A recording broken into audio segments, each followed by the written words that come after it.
you love creepy stories that keep you up at night? Do you enjoy spine-chilling tales, both classic and original?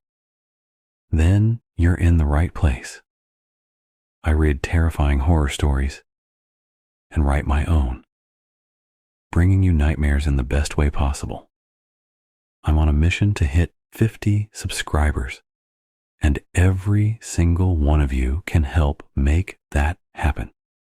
So, if you love horror, hit subscribe and turn on notifications, because the scariest stories are yet to come, and you won't want to miss them. I never used to be afraid of movies. Back when I was a kid, I could sit through anything. Slasher films, supernatural horrors, psychological thrillers. My parents weren't around to tell me otherwise. They died when I was 8, on their way home from a vacation in Vienna. A plane crash. No survivors. After that, I was bounced between relatives, none of whom really wanted me. Maybe that's why I buried myself in movies. They were my escape. Then, when I turned 13, it happened for the first time. I had just watched The Shining for the first time. That night, as I drifted into sleep, I found myself walking through the halls of the Overlook Hotel.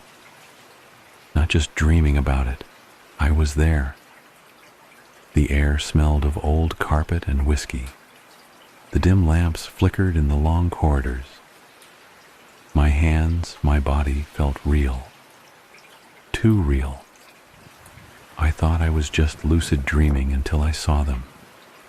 The twins, standing at the end of the hallway, staring at me. Come play with us. The moment they spoke, I felt something. A presence behind me. Heavy breath on my neck. I ran. I don't know how, but I understood what I had to do.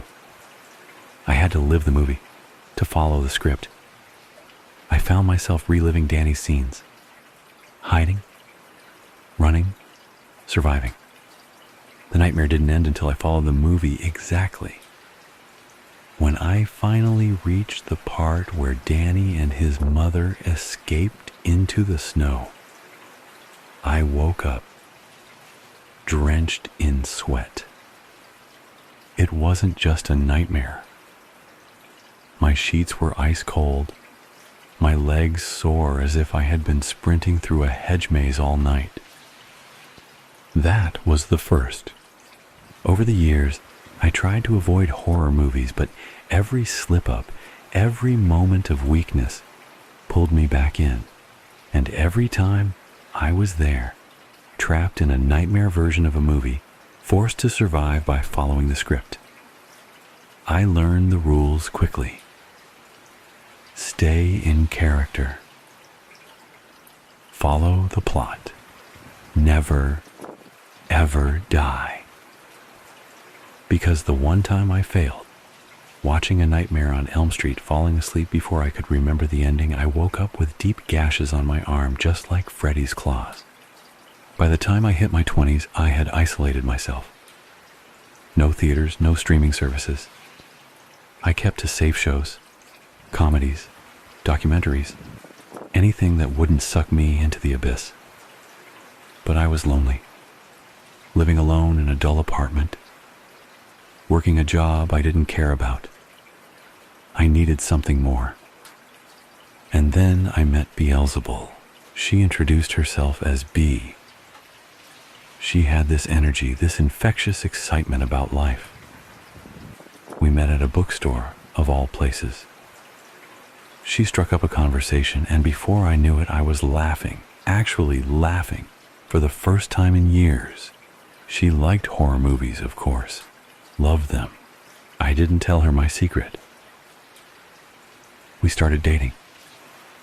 It was nice. For a while, I thought maybe I could have a normal life.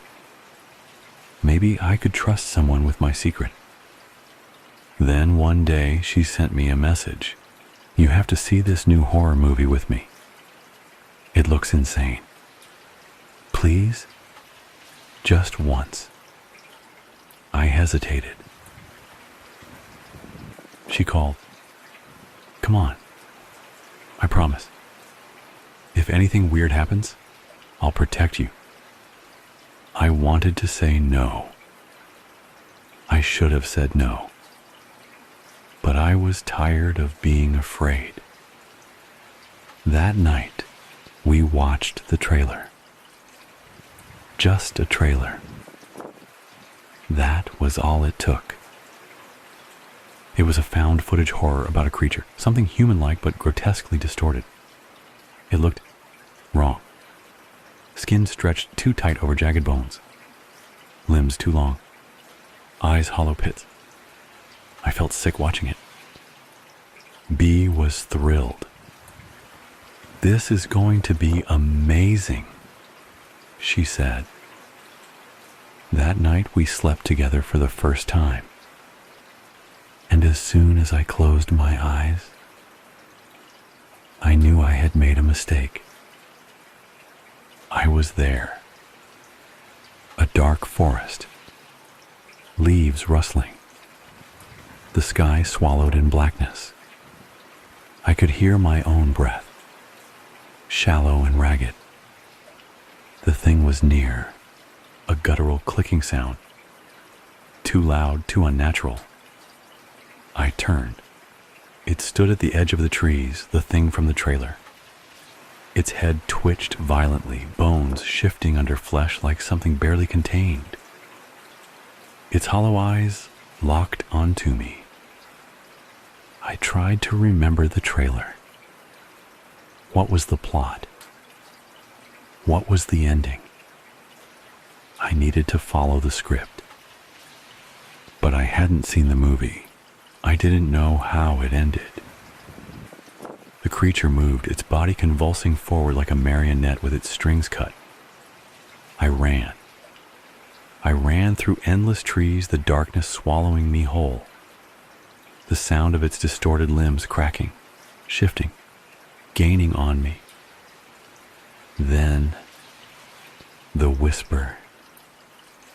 You die here. You die there. I don't know how I tripped, but suddenly I was on my back, the thing looming over me. It smelled like rotting meat, its breath hot and foul. No script this time. It rasped. No escape. Claws like jagged glass tore into my flesh. Pain exploded in my chest. I tried to scream, but my voice was gone. And then, nothing. I never woke up. Not really, because B did. She woke up beside my cold, unmoving body. My blood soaking through the mattress. She screamed. She shook me, slapped me, begged me to wake up. But I was gone. And as she sat there, her hands stained red, her breath coming in frantic sobs, she felt it. A presence in the dark, the same presence that had haunted me for years. A whisper brushed against her ear. You watched the trailer too. And the curse passed on. B never watched horror movies again. But it didn't matter. The moment she closed her eyes, she was already there. And so, the cycle continued. A disease passed from dream to dream. And once you enter the script, you never leave.